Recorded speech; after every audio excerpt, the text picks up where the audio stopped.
Hi guys, it's me, Danny. Osa is here with me. She's helping me. We're collaborating, obviously. This week, I want to take this space to talk about something very important. My cat, obviously. That's why Osa is here. This is about Osa. Now, actually, everyone always asks me how many cats I have. And truth be told, I'm not 100% sure, but it wasn't always like that. I didn't always had several cats. I used to only have one cat. And to begin this segment about the stories behind my cats, it is worth talking about the very first cat that I ever had. Okay, so this is the story of Chali. Now, this story begins when I was 14, back in like 2011. We wanted a pet, and my mom used to work a lot. So, having a dog was obviously not going to work because a dog requires taking care of it in a way that we were just unable, and my mom worked a lot, so it's not like who was gonna walk the dog. Not my mom, obviously not us. And also my mom had grown up with cats to begin with, so she was more fond of them, and so we wanted a pet and we wanted a cat, right? And we had a neighbor slash friends who had a lot of animals. They had parrots, they had dogs, they had cats, they were crazy, they had a lot of animals. I can't judge because now I have a lot of animals. But they had like different animals. They didn't just have cats, okay? And they had this particular cat who was not happy with the other animals, with the other pets, and she was very aggressive towards them. So they kind of didn't want her anymore. And they were going to get rid of her. They were just going to throw her out on the streets. So we said, don't do that. We'll take this cat, right? But then when they were going to give us this cat, she kind of disappeared for like a month, and we thought she was gone. We thought she just left them. But then, and we didn't talk for a little while with these people. So then eventually they called us again and they said, the cat is back. Do you still want her? And my mom was now hesitant about it. She was like, well, maybe we should wait. But then they showed up to our house with a cage, big oversized cage, and there was this orange tabby inside of it. She looked fairly scared when she arrived to our house, but she's already a full grown cat, and she was orange, and she was a female orange, which is very, very rare of cats to be orange and female. And we just got really lucky. Only 5% of them are that female cats are orange. And she was a personality from the beginning. She came in on April 4th of 2011, and that was the week leading up to Easter. And very famously in Latin America, we observe that week as the Holy Week. And on Friday, the Friday before Easter, we do reenactments of the Passion of the Christ.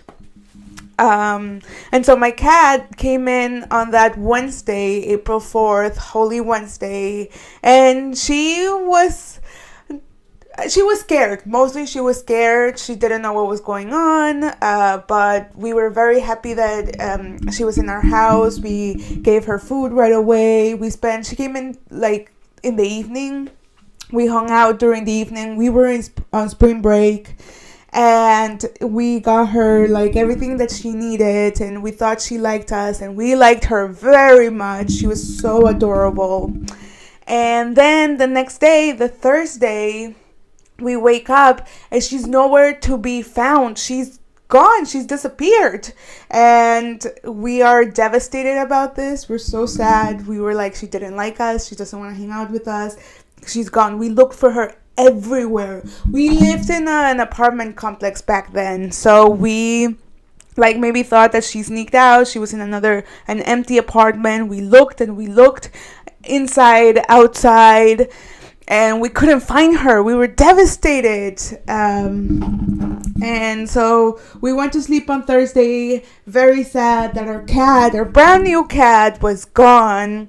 And the next morning on Friday, which is the day of the reenactments, we were going to go to church for the reenactment of the Passion of the Christ. Very intense. And I'm the first one to get up, and I open the door to my bedroom and I see her just sitting on the couch. And I got super excited. I walked towards her slowly. I didn't want to scare her. And I approached her and I pat her head and she led me. And I sat next to her on the couch. And at this point, very dramatically, my mom like gets up and opens the door to her bedroom and sees me and this cat sitting down on the couch just hanging out. And at this point my mom says is that she knew we were going to be each other's person. Like, this cat became my cat, right? And she did. Chali was my cat. And it is true. Chali became my cat. We named her Chali. Again, she was a full-grown orange female cat. She was super big.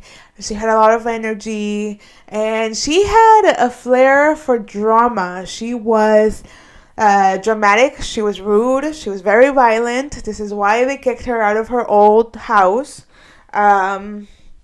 And so we Chali, Osa, ¿qué haces? Osa. We named her Chali because we at that time in 2011 there was this Osa, bájate. Osa, ¿qué haces? Fine, Osa, fine. Whatever. Ay, quédate pues ya. Let me try to tell this story now.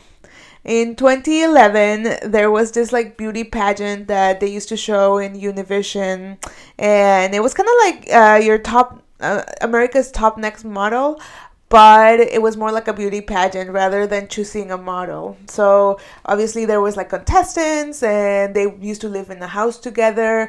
Oy!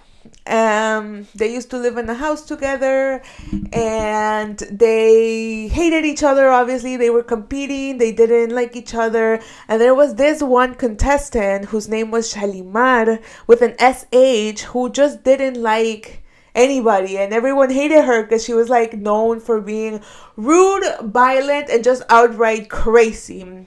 So our cat, this orange tabby that had just arrived in our house, was rude, violent, and crazy. And so we started calling her Shalimar. But the SH doesn't sound natural to us, so we didn't like it. So we turned it into a CH. So we named her Chalimar. Chalimar. She became Chali. Chali was our cat. And she lived with us for like a decade. And yeah, my mom took care of her financially until I got a job, and then I kind of took over. And with food and all of that, like, we were okay, but then Chali became my responsibility. So when Chali needed to go to the bed, it was my responsibility to take her and to take care of her. And it was crazy. I took her to like several vets. And there was this one specific vet's office where they would always charge me a fee because Chali would attack the vet technicians, the doctors. She would bite, she would scratch, she would do anything so that no one touched her. She didn't like that. And there was never a time where I didn't come out of the vet's office crying because Chali had done a number on people. Chali had made a scene, and like I had to deal with it. And people already knew her. Like the one office where I always took her, they already knew her. They sometimes would like sedate her, but when she started getting older, that wouldn't work because it like became dangerous for her. But it was like, I hope that's describes Chali as she was, you know. She was just a cat that had a personality that she knew she was a queen, she knew she was the best, and that's how she behaved, you know, that's how she was. I loved her very much. She took me through high school, through college. We went together to it. She was very mean. She used to chase me around the house, and then I would scream crying, calling for my mom because the cat would chase me around the house. Or she would wait behind the doors to then attack me. Like I would pass by and she would like jump out of the door and just like hang to my ankle and attack me. And all of that sounds crazy and it sounds awful, but it wasn't. It was adorable. She was adorable. She would. So she took me through high school and through college. And then once I was in college, I started working. So I would go to work and I would go to class in the morning, and then I would go to work in the evening, and then I would have to come back home and sit down and get through my essays and my assignments. And Chali like would sit with me. It was me, a cup of coffee, and Chali and a computer to get through my assignments. She was always there for me. She also got me through the pandemic. We used to hang out together. We did school from home together. She deserves a degree as well because she worked for it. She was always there. And she used to sleep by my on my bed at night. A couple of years ago, we did a little road trip with my mom and my sister, and we like slept in like a hotel we stayed in a hotel for the night. And the place only had 2 beds, so I had to share a bed with my mom.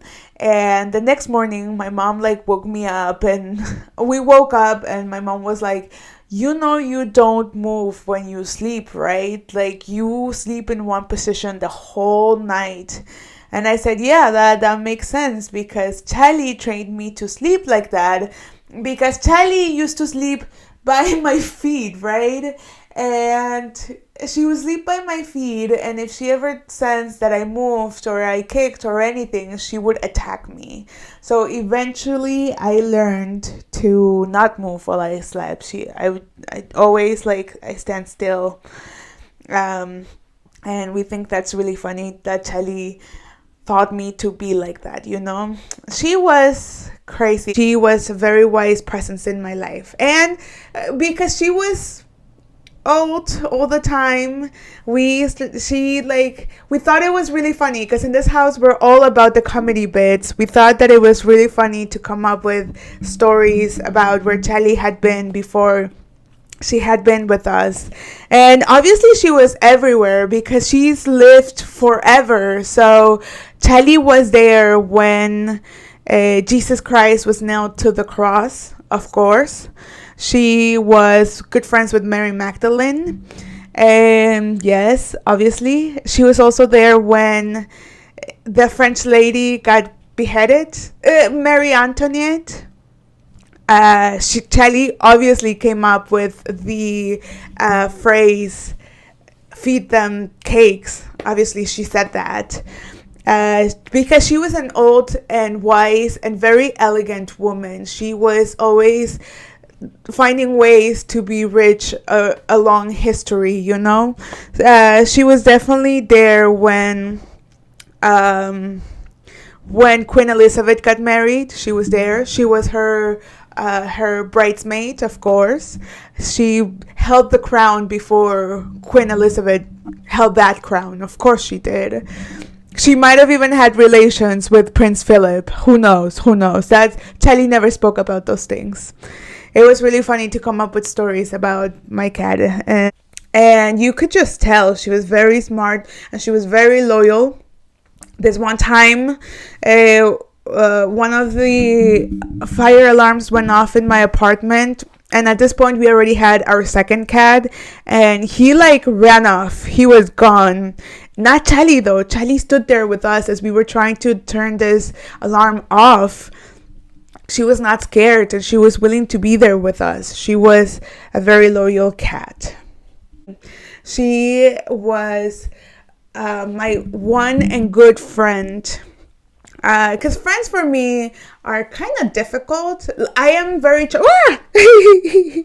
I am very charming, so I am friends with everybody. I am liked by everybody. I think. I hope, but close friendships are not my thing. We are not going to hang out on a Tuesday evening because that makes me anxious. That is something that I'm not. I would, but I don't know. I don't like close friendships. I just like my space. And Chali was that person that would go through my space and would always be with me. And she never required anything from me other than my companionship. She never needed me to say anything because we could just exist in silence and that was fine, obviously. And yeah, that is Chali. Chali, what else can I say that I haven't already said about this cat? She taught me to care for somebody else. She taught me responsibility.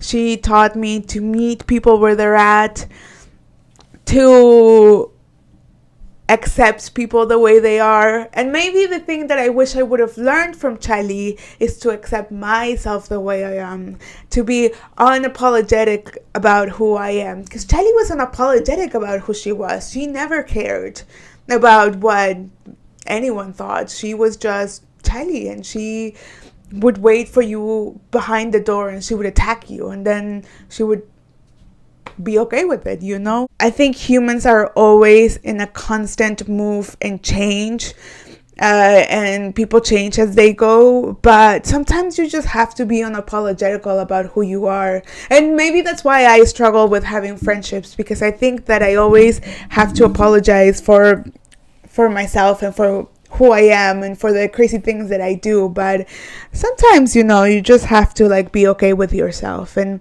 I think that is the one thing that I wish I would have learned from Chali. It was rough for her out there.